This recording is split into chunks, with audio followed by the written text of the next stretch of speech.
마태복음 25장 14절부터 30절까지입니다. 같이 한 목소리 읽습니다. 또 어떤 사람이 타국에 갈 때 그 종들을 불러 자기 소유를 맡긴 것 같으니 각각 그 재능대로 하나에게는 금 5달란트를, 하나에게는 2달란트를, 하나에게는 1달란트를 주고 떠났더니 5달란트 받은 자는 바로 가서 그것으로 장사하여 또 5달란트를 남기고 2달란트 받은 자도 그같이 하여 또 2달란트를 남겼으되 1달란트 받은 자는 가서 땅을 파고 그 주인의 돈을 감추어 뒀더니 오랜 후에 그 종들의 주인이 돌아와 저희와 회개할세 5달란트 받았던 자는 5달란트를 더 가지고 와서 가로되 주여 내게 5달란트를 주었는데 보소서 내가 또 5달란트를 남겼나이다. 그 주인이 이르되 잘하였도다 착하고 충성된 종아 내가 작은 일에 충성하였음에 내가 많은 것으로 내게 맡기리니 내 주인의 즐거움에 참여할지어다 하고 또 2달란트 받았던 자도 와서 가로되 주여 내게 2달란트 주셨는데 보소서 내가 또 2달란트를 남겼나이다. 그 주인이 이르되 잘하였도다 착하고 충성된 종아 내가 작은 일에 충성하였음에 내가 많은 것으로 내게 맡기리니 내 주인의 즐거움에 참여할지다 하고 1달란트 받았던 자도 와서 가로되 주여 당신은 굳은 사람이라 심지 않은 데서 거두고 해치지 않은 데서 모으는 줄을 내가 알았으므로 두려워하여 나가서 당신의 달란트를 땅에 감추어 두었나이다. 보소 당신의 것을 받으셨나이다. 그 주인이 대답하여 가로되 악하고 게으른 종아 나는 심지 않은 데서 거두고 해치지 않은 데서 모으는 줄로 내가 알았느냐. 그러면 내가 마땅히 내 돈을 취리하는 자들에게나 두었다가 나로 돌아와서 내 본전과 편리를 받게 할 것이니라 하고 그에게서 그 1달란트를 빼앗아 10달란트 가진 자에게 주어라. 물에 있는 자는 받아 풍족하게 되고 없는 자는 그 있는 것까지 빼앗기리라. 이 무익한 종을 바깥 어두운 데에 내어 쫓으라. 거기서 슬피 울며 이를감이 있으리라 하니라. 아멘. 아멘. 여러분 너무 잘 아시는 달란트 비유입니다. 오늘은 마태복음 85번째 시간으로 달란트 비유에 대해서 우리 함께 배워보도록 하겠습니다. 여러분 옛날 얘기를 해주겠습니다. 아주 옛날에 호랑이가 담배 피던 시절에 소를 돌보는 한 소년이 있었습니다. 이 소년이 그날도 소에게 뽀를 띠기기 위해서 밖으로 나갔습니다. 근데 너무 무료하고 심심해서 뭐 재밌는 일이 없을까 궁금하다가 기막힌 생각이 떠올랐어요. 갑자기 소년이 동네를 향해서 외쳤습니다. 호랑이가 나타났어요. 호랑이가 나타났어요. 도와주세요. 하고 외쳤습니다. 그래서 그 소리를 듣고 동네 사람들이 몽둥이 들고 허둥지둥 뛰어왔습니다. 근데 동네 사람들이 그 소년에게 오니까 소년이 호랑이가 저 숲속으로 들어가 버렸어요. 하고 거짓말을 했습니다. 이 동네 사람들은 뭔가 찜찜했지만 그래도 소년의 말을 믿고 다시 돌아갔습니다. 근데 그 동네 사람들이 자기의 말에 거짓말에 허둥둥 뛰어오는 모습을 보고 이 소리 너무 재밌었어요. 그래서 그 다음 날도 또 똑같이 거짓말을 했습니다. 호랑이가 나타났어요. 호랑이가 나타났어요. 도와주세요.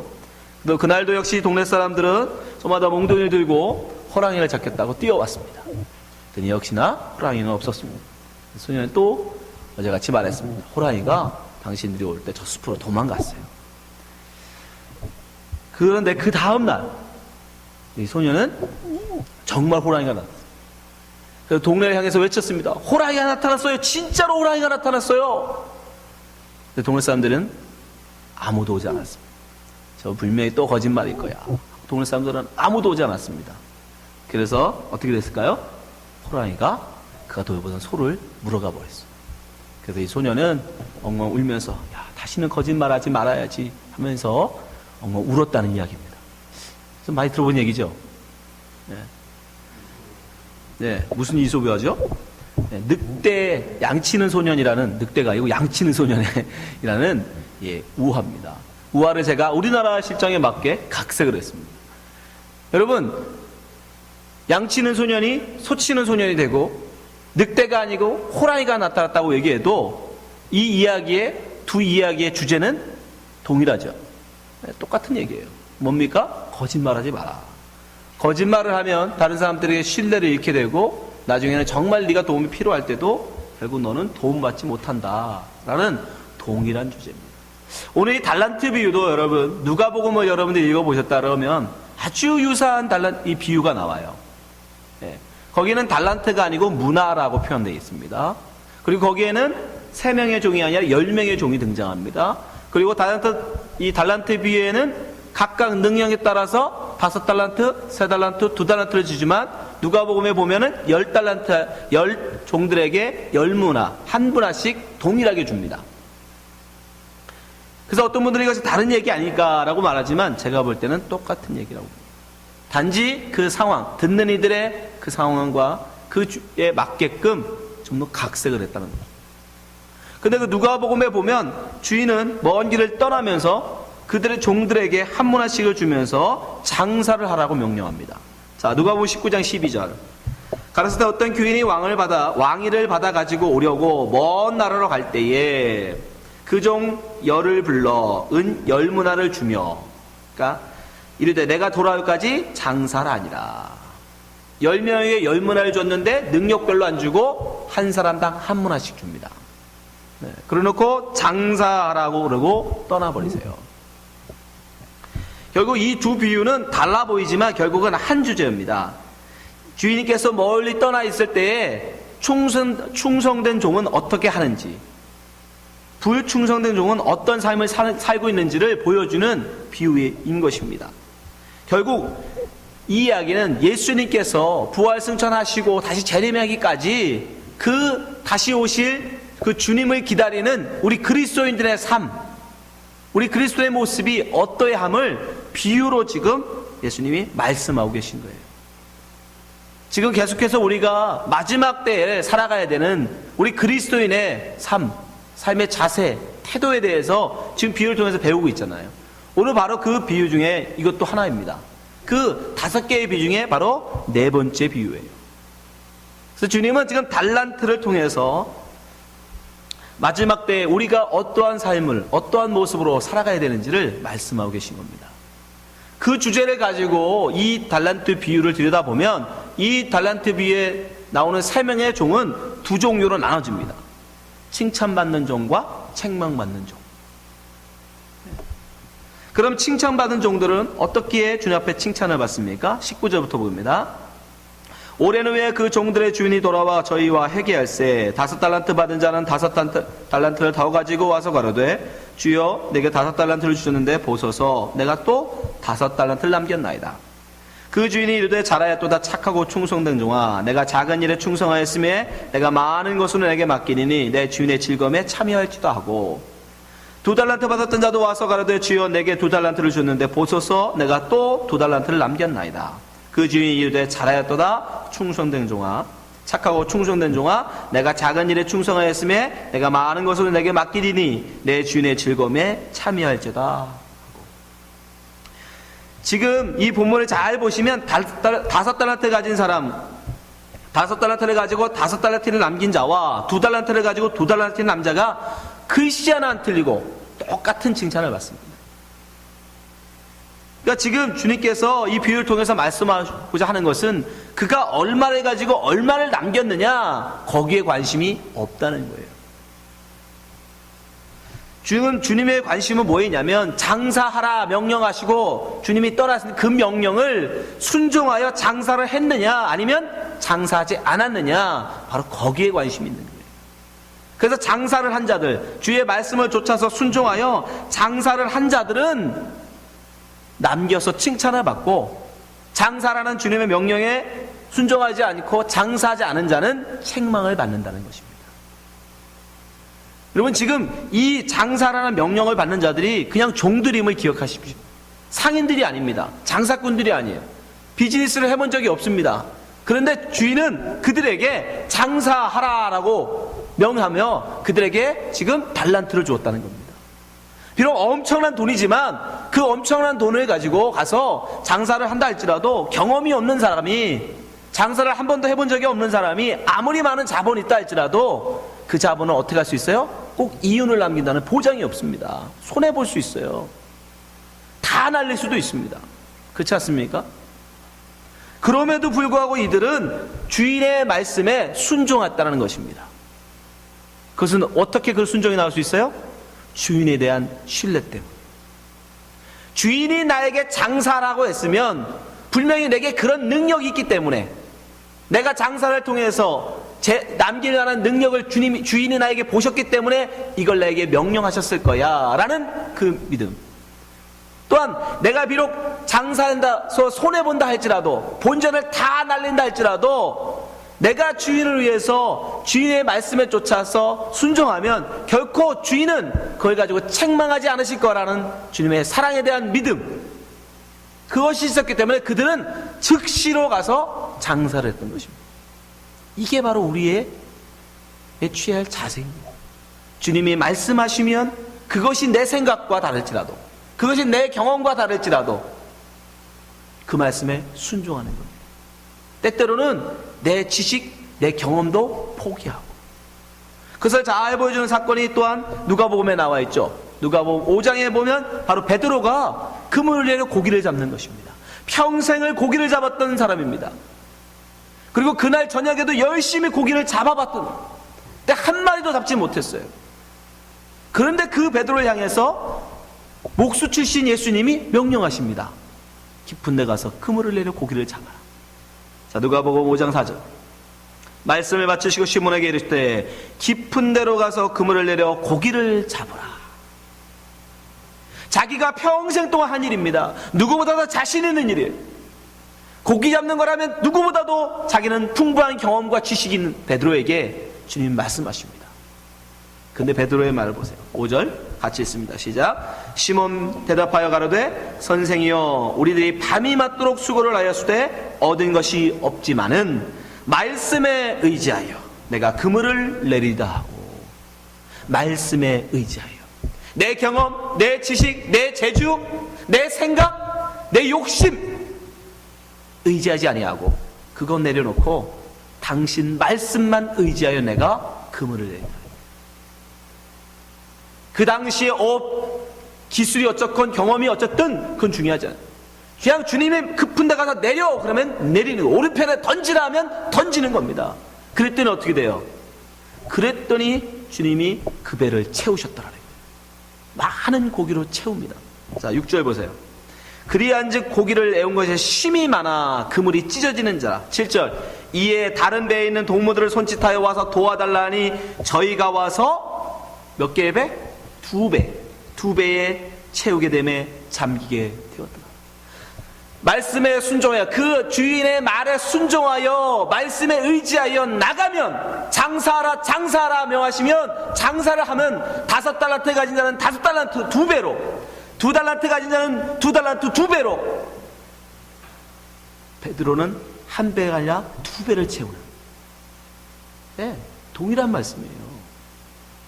우리가 경험, 우리의 지식, 우리의 재주, 우리의 생각 다 내려놓고 주가 명령하시면, 주인이 명령하면 그 말씀에 순종하여 가는 겁니다. 내가 한 번도 장사해본 적도 없고 내게 그런 재주 있는지도 모르지만 명하시면 가는 거예요.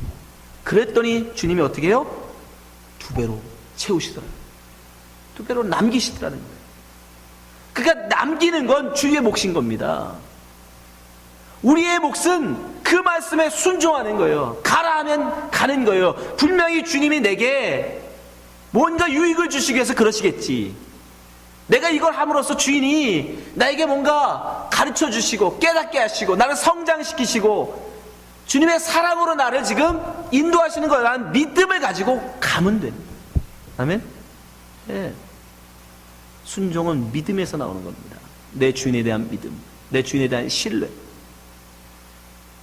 말씀에 의지하여 여러분이 나가시면 주님은 그 순종을 통하여, 여러분의 그 믿음을 통하여 반드시 2배로, 아니 30배, 60배, 100배로 채우신다. 열매 맺게 하신다고요. 그것을 예수님은 요한복음에서 뭐라고 말씀하세요? 그 순종은 곧 네가 죽는 거다라고. 요한복음 12장 24절 같이 읽습니다. 시작. 내가 진실로 진실로 너에게 이르노니 한 알의 밀이 땅에 떨어져 죽지 아니하면 한 알 그대로 있고 죽으면 많은 열매를 맺느니라. 최소한 2배, 30배, 60배, 100배. 지금 주님은 순종을 뭐라고 얘기해요? 죽는 것이다. 왜 순종이 죽는 거예요? 나의 경험을 내려놔야, 내 지식을 내려놔야, 나의 생각을 내려놔야 하니까. 여러분, 성경에서의 죽음은, 자기 자아 부정은 바로 그거예요. 내 경험, 내 지식, 내 재주. 주님 말씀하시면 내가 이거 안 해봤는데, 나는 이거에 대해서 아는 게 없는데, 그게 불순종이에요. 그게 불순종. 주님이 가라 하시면, 장사라 하면 경험이 없든 있든 가는 겁니다. 그물을 내리라 하면 내리는 겁니다. 그게 순종, 그걸 충성된 종이라고 말씀하시는 거예요. 그래서 이들이 칭찬을 받는 겁니다. 장사하라 했더니 곧 가서 장사했다. 주인이 없는 동안에도 주인이 계신 것처럼 주님을 위해서, 여러분 그 종이 그 5달란트 남긴다고 그것이 그 사람의 것이 될까요? 아니요. 그건 주인의 것이기 때문에 그들이 아무리 수고하여 10배, 100배를 남겨도 그건 다 주인의 거예요. 내 게 아닙니다. 그 장사를 통해서 얻은 모든 건 다 주인 거예요. 그럼에도 불구하고 그는 열심히 주님을 위해서 일한 겁니다. 그게 바로 충성된 종입니다. 그러나 반대로 책망받은 종은 어떻습니까? 그 본전 그대로 묻어버린다는 거예요. 자, 24절 25절 보세요. 1달란트 받았던 자도 와서 가로되 주여 당신은 굳은 사람이라. 심지 않은 데서 거두고 해치지 않은 데서 모으는 줄을 내가 알았으므로. 25절 두려워하여 나가서 당신의 달란트를 땅에 감추어 두었나이다. 보소서 당신의 것을 받으셨나이다. 그래서 굉장히 중요한 단어들이 많아요. 지금 이가 왜 1달란트를 땅에 묻어두었다고 얘기합니까? 주인, 당신은 엄한 사람이다. 내가 만약에 본전을 잃어버리면 당신이 나를 책망할 것. 분명히 당신은 엄한 사람이기 때문에 내가 장사를 가서 이 본전 날려버리면 당신이 나 책망할 거죠. 당신은 그럴 사람이에요. 그래서 내가 그게 두려워서 나 장사 안 했어요, 이 소리예요. 지금 이는 무엇을 생각하고 있는 거예요? 그 돈만 바라보고 있는 거예요. 하나님의 관심이, 주인의 관심이 돈에 있다고 생각한 거예요. 이 돈을 남기느냐 못 남기냐, 본전을 잃느냐 안 잃느냐, 거기에 관심이 있다고 생각한 겁니다. 그게 오해예요. 그게 불신앙입니다. 주인이 종들한테 5달란트, 3달란트, 2달란트, 1달란트를 맡길 때 정말 돈이 관심이 있으면 그렇게 많은 돈을 그들에게 맡기지 않습니다. 주인은 돈에 관심 없어요.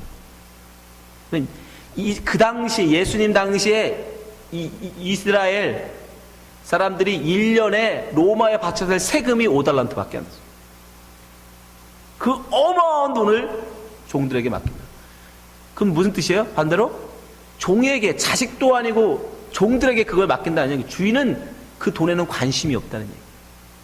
그런데 이 1달란트 받은 자는 그것만 바라봤어. 아, 내가 이 1달란트 가져서 잃어버리면 어떡하지? 주인이 지금 자기의 말에 순종하는가 순종하지 않는가, 거기에 지금 관심이 있는데 불구하고 이 종은 그 주신 그 돈에만 바라봅니다. 그리고 또 이것을 장사해서 남긴들 뭐한다? 내 거 아니다라는 거죠. 그래서 이가 꼭 말할 때 뭐라고 그래요? 당신의 달란트를, 내가 당신의 것을 돌려드렸습니다. 다 당신 거라는 거예요.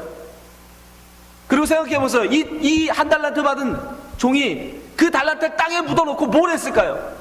다른 2종은 주인의 것을 위하여 아무리 장사해도 그건 다 주인의 건데, 그 주인의 것이 될 것을 알면서도 열심히 장사할 동안에 이 1달란트 묻어놓은 종 뭐 했을까요? 내 것을 위해서 일합니다. 내 것. 당신 달란트가 아니라 내 거, 나의 유익을 위해서, 주인의 유익이 아니라 나의 유익을 위해서, 나의 쾌락, 나의 즐거움, 나만을 위해서 그는 살았던 겁니다. 그래서 주인이 먼 길을 떠나면서 나 없는 동안에 누가 충성된지고 누가 불성실한 종인지를 가려내시기 위해서 지금 그들에게 달란트를 준 겁니다. 충성된 종들은, 하나님이 택하신, 하나님 미리 정하신 주의 백성들은 뭘로 나타난다? 자기의 유익을 구하지 아니하고 그 주인의 말씀에 순종하며 어찌하든지 주의 말씀대로 살아보려기 위한 몸부림이 그에게서 터져나오고, 겉으로는 크리스찬 같고 겉으로는 주님을 따르는 것 같지만 버림받은, 하나님께서 유기된 그 불충한 종들은 그 주위에 없는 동안에 뭘 한다? 자기의 유익만을 구하더라는 거예요. 그 둘로 갈리는 거예요, 여러분.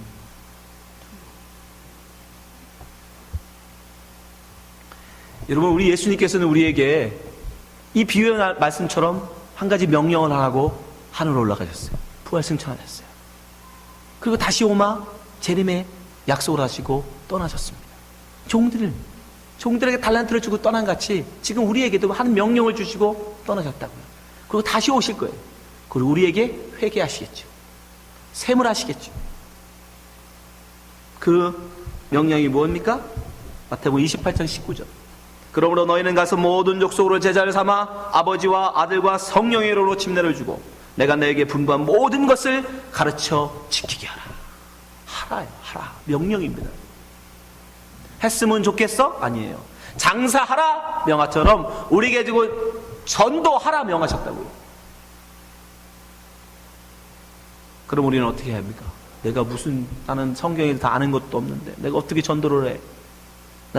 내 신앙도 지금 별 볼 일 없는데 내가 어떻게 전도를 하지? 여러분, 그게 불순종이라고요. 그게 불순종. 주의 말씀이 떨어질 때 자꾸 나를 쳐다보면 그 불순종밖에 나오지 않아요. 주의 택한 주의 백성들은 그 말씀이 떨어지면 즉시로 그 말씀, 내가 어떻게 이 말씀을 전할까? 내가 어떻게 주의 이 말씀에 순종할까? 그게 터져 나오더라는 거예요.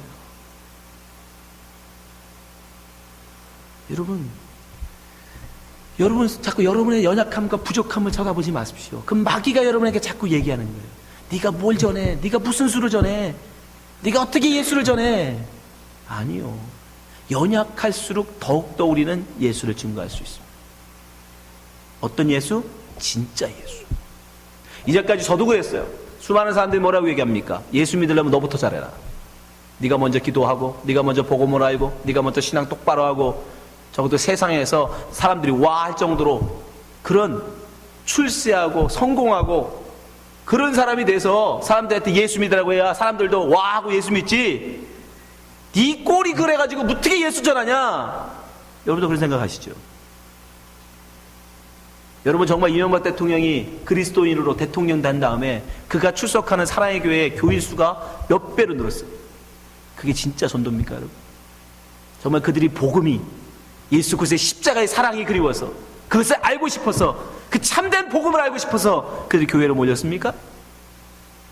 제가 장담하건대 여러분, 몇 년 못 가서 다 떨어져 나갈 거예요. 왜요? 권력을 향해서 몰려든 것뿐이에요. 불나방이 불을 향해서 달려든 같이 그저 그 권력 어떻게 떨어지는 고물 얻어볼까, 거기 가서 어떻게 대통령 얼굴에 눈도장 한번 찍어볼까, 그거 바라고 몰려드는 거잖아요. 그거 전도 아닙니다, 여러분. 그런 전도 할 필요 없어요. 그런 거 하라는 게 아니에요. 여러분이 건강하고 출세하고 성공해서 남들이 와 부럽다, 당신 어떻게 그렇게 성공했어요? 아, 나 예수 믿어서 이렇게 성공했어, 그런 거 전하라는 게 아니에요. 그거 그러면 여러분 우상 전하는 거예요. 거짓말하는 복음입니다, 여러분. 예수 믿으면 복 받습니다. 그러나 우리가 전해 복은 그런 복이 아니잖아요. 예수 믿으면 건강하다, 예수 믿으면 비즈니스 잘 된다, 예수 믿으면 자식들이 소관 썩이고 잘 된다, 다 거짓말이에요. 우리가 전해야 될 복음은 그게 아니에요. 우리는 연약하고 우리는 부족하고 우리는 별 볼 일 없거든요. 우리는 그저 고멜 같은, 세상에서는 하나님 보시기에 창녀 같은 자이지만 주님이 그럼에도 불구하고 우리를 십자가의 은혜로 덮으신다. 너도 그 은혜를 맛봐라. 너도 그 은혜 맛봤으면 좋겠다. 비록 내 지금 상황은 별 볼 일 없고 내 몸은 병들고 내 사업은 비록 안 되고 나는 비록 가난한 삶을 살지라도 나는 주 안에서 기쁘다. 그게 진짜 복음이잖아요. 그런 복음 전하시라고요. 그런 복음. 그러니까 오히려 약할수록 오히려 주님의 은혜 안에서는 강함인 거예요. 진짜 복음이 터져나올 수 있는 거예요. 그래서 주님이 그렇게 쓰신, 주의 전도를 하는 일에 그렇게 쓰신 바울의 삶이 어때요? 남들이 볼 때는 매 맞는 자요, 감옥에 갇힌 자요, 비천한 자요, 미친 사람이었어요. 그러나 주님은 글을 들어 쓰신다고요. 승승장구 일출월장, 사람들이 부러워하는 와 하는 그런 존재가 아니라 누구도 쳐다보지도 않고 반기지도 않고 환영하지도 않는 그런 바울을 통해서 주님은 엄청난 일들을 이뤄나가신다고. 여러분 마찬가지. 우리도 그 일을 가야 되는 겁니다. 여러분이 지금 마음속에 내가 그래 주님의 말씀에 순종해야지, 이 마음속에 여러분 속에 들어있다면 여러분들이 바로 5달란트 받은 자이고 2달란트 받은 종인 거예요. 근데도 말씀이 떨어짐에도 불구하고 그래도 난 안 돼, 내가 어떻게 해, 나의 유익만을 구하고 나의 쾌락만을 생각한다면 여러분 1달란트 받은 종인 거예요. 여러분, 바울 사도가 어떻게 그렇게 큰 일들을 감당할 수 있었습니까? 그런 어려움과 환난과 고통과 고난 속에도 불구하고 그가 끝까지 주의 말씀에 순종하여 주의 길을 걸어갈 수 있는 이유가 뭔지 아십니까? 그 속에 그 누구보다도 하나님의 자기를 위하신다는 그 사랑에 대한 확신이 있었기 때문에. 니들이 나를 욕하고 니들은 나를 미친 사람 취급하고 니들은 나를 보기를 뭐같이 봐도 그래도 하나님은 나를 위하신다. 그래도 하나님은 나를 사랑하신다. 그래서 주님의 말씀에 순종하고 사는 거야. 그거 바라보고 그는 그 일을 감당해야 돼. 로마서 8장 31절부터 한 말씀 보세요. 바울이 얼마나 하나님에 대한 사랑이 확신이 그 속에 있었는지, 하나님을 얼마나 그가 신뢰하고 바라보고 살았는지. 31절입니다. 그런즉 이 일에 대하여 우리가 무슨 말하리요? 만일 하나님이 우리를 위하시면 누가 우리를 대적하리요? 네? 하나님이 내 편인데, 하나님이 나와 함께 하시는데 누가 나를 내 앞길을 가로막으랴. 32절. 자기 아들을 아끼지 아니하시고 우리 모든 사람을 위하여 내어주시니가 어찌 그 아들과 함께 모든 것을 우리에게 은사로 주지 아니하시겠느냐. 하나님 뭘 아끼시겠어요? 그 아들을 아끼지 아니하셨던 분이 뭐를 아꼈습니까? 5달란트 아니라 50달란트도 하나님이 아까우시겠습니까? 아니에요. 33절. 누가 능히 하나님의 택하신 자들을 송사하리요? 의롭다 하신 이는 하나님이십니다. 누가 정죄하려 죽으실 뿐 아니라 다시 살아나신 이는 그리스도 예수시니 그는 하나님 우편에 계신 자요 우리를 위하여 간구하시는 자십니다. 하나님이, 예수님이 여러분을 위해서 기도하신답니다. 근데 뭘 두려워할 게 있었습니까? 더 뭘 바라겠어요? 35절. 누가 우리를 그리스도의 사랑에서 끊으리요? 환난이나 곤고나 핍박이나 기근이나 적신이나 위험이나 칼이랴. 비록 우리는 세상에서 어떤 자로? 36절. 기록된 바 우리가 종의 주를 위하여 죽임을 당게 되며 도살할 양같이 여김을 받았나이다 함과 같으니라. 비록 이러한 삶을 살지라도 나는 하나님이 내 편이시기에 나는 하나님의 일을 포기할 수 없다라는 거예요. 37절 같이 있습니다. 시작. 그러나 이 모든 일을 우리를 사랑하시는 이로 말미암아 우리가 넉넉히 이기느니라. 아멘. 여러분 이미 있습니까? 여러분 속에 하나님을 향한, 하나님이 여러분에 대한 사랑은, 여러분 이 확신 여러분 속에 있으십니까? 그럼 뭘 두려워할 게 있어요? 그 하나님 믿고 가는 거예요. 가라 하면 가고, 서라 하면 서고, 오른쪽에 그물을 던지라면 던지고, 창사하라면 창사하는 거예요. 두려워하지 마십시오. 하나님이 여러분 편이 되시소. 여러분은 능히 여러분을 감당해 하신다는 것입니다. 여러분 우리는 주님의 종들입니다. 여러분의 유익만을 위해서 살지 마십시오. 그 썩어질 양식을 위해서 살지 마십시오. 하나님의 영원한 양식, 그래서 살라고 주님 말씀하시잖아요. 요한복음 6장 27절. 썩은 양식을 위하여 일하지 말고 영생하도록 있는 양식을 위하여 하라. 이 양식은 인자가 너희로 주리니 인자는 아버지 하나님의 인치신 자니라. 한 달란트 묻은 자는 그 주인이 자기를 책망할 걸 두려워하면서 그저 그걸 묻어버리고 자기의 유익만을 구하며 열심히 살았습니다.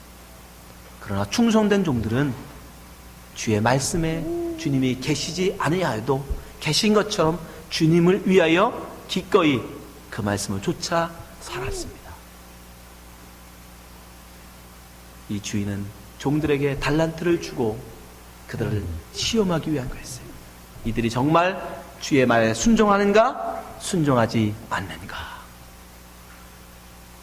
여러분, 주님도 우리에게 그것을 보시기 위해서 주의 말씀을 증거하라는 말씀을, 명령을 우리에게 주신 거예요. 여러분 전도하십시오. 열심히 전하세요.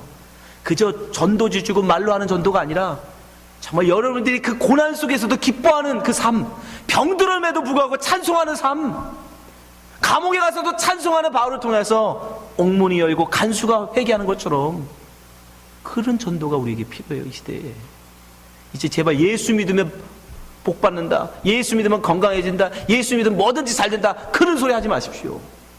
그건 복이 아니에요. 그건 복음이 아닙니다. 여러분 가서 정말 힘들지만 고난과 아픔과 상처 속에서도 하나님이 나와 함께 하신다는 그 믿음, 그걸 사람들에게 보여주는, 그게 전도입니다. 그렇게 여러분이 삶을 살아가면 하나님은 반드시 여러분의 그 믿음을 통하여, 그 삶을 통하여 30배, 60배, 100배로 열매 맺게 하신다고요. 반드시. 그것을 보여주는 비유가 우리 달란트 비유입니다. 여기 계신 모든 분들은 정말 그 주님 말씀에 순종하여 하나님이 약속하신 그 풍성한 열매를 맺는 주의 종 되시기를 주님의 축원합니다. 기도하겠습니다.